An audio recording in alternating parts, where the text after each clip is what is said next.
Hey guys, guess what? It's neon season. Well, if you're normal, it's just getting to be neon season, but if you're a freak like me, every day of your life is neon season. So these are no shocker coming from me. If you watched my last video, I talked about the new camera that I bought and how, it was like a big deal and I had a lot to learn. Well, there was major improvements over here at the Toy Star household. I filmed this whole tutorial and my pictures in manual mode. Thank you. I know, please hold applause until the end of the tutorial. Okay, here's everything that I used to complete this look. Bundle Monster Angelic White Stamping Polish, Orly Key Lime Twist, one of my faves from last summer, 2015. Orly Scenic Route, quickly becoming one of my faves of summer 2016. China Glaze Too Yacht to Handle, which, if you can believe it, this is my first time ever using this polish, and I'm such a huge China Glaze fan, and this is like a cult favorite. I can't believe it, but anyways, here it is. Painted Polish Midnight Mischief for my black stamping. Bundle Monster Plate BM-S307 from the Festival Stamping Collection, which has officially become my favorite stamping collection ever. The Crystal Clear Stamper from Clear Jelly Stamper. Bundle Monster Poly Peel Cuticle Protector, which is just a liquid latex barrier, but it's more fun to say that way.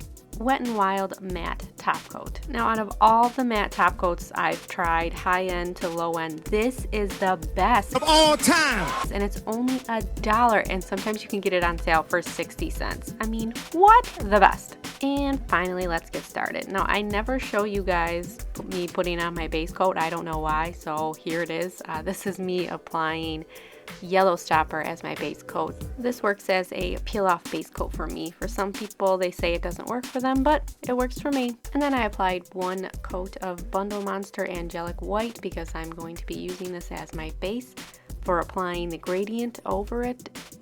And then to protect my sensitive skin, I'm just kidding, I don't have sensitive skin, finger skin, whatever. I'm applying Bundle Monster Poly Peel Cuticle Protector to help with cleanup of the messy ass gradient that I'm about to do. And then because I'm clumsy while I was applying the liquid latex, look what I did to my middle nail. I totally dented my base coat and then I had to go in and fix it. Pretty much I suck.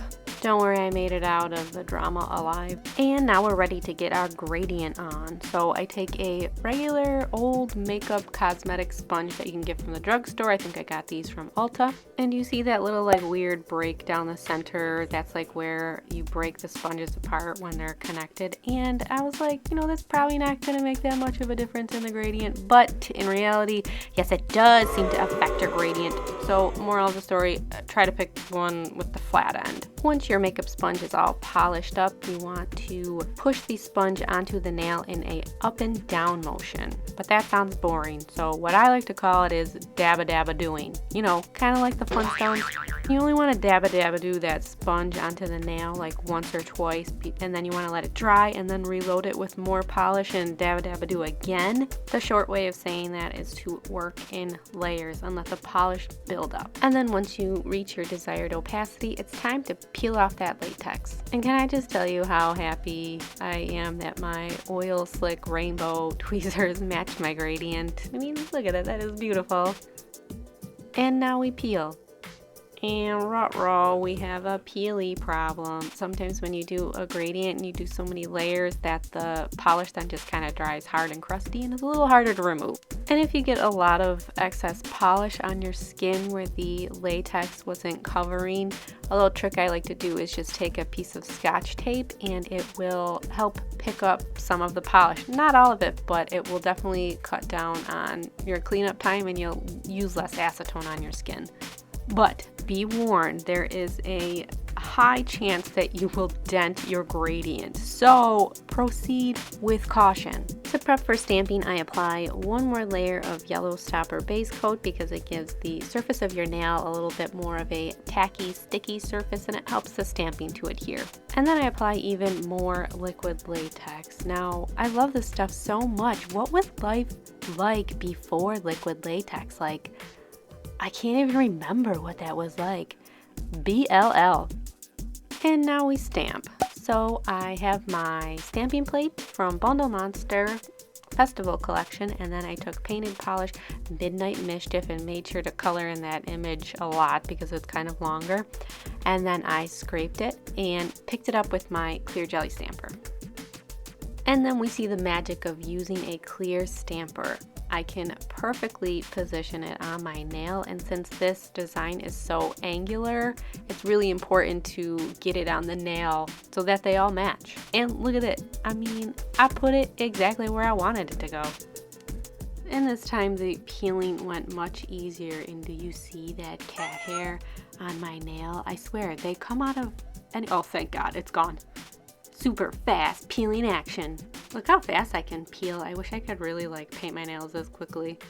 And since my thumb is wider, there was a lot more space on the sides, and I really like how that looked. I wish I could edit all of them like that, but the rest of my nails are way too thin.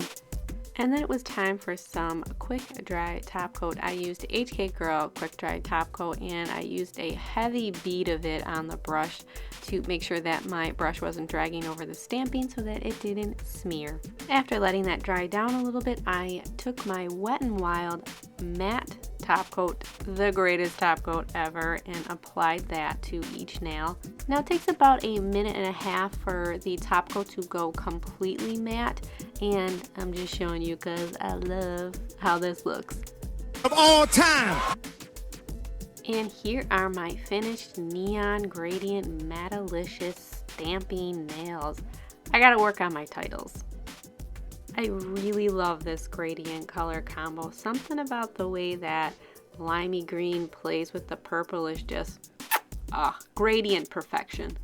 Thank you so much for watching my tutorial. I hope you liked it, and if you didn't like it, well then, girl, bye. Nobody wants you here. I'm just kidding. Please subscribe. You can follow me on Instagram and Snapchat at twy_star. That's twy_star, and I will see you guys in my next tutorial. Bye! Of all time!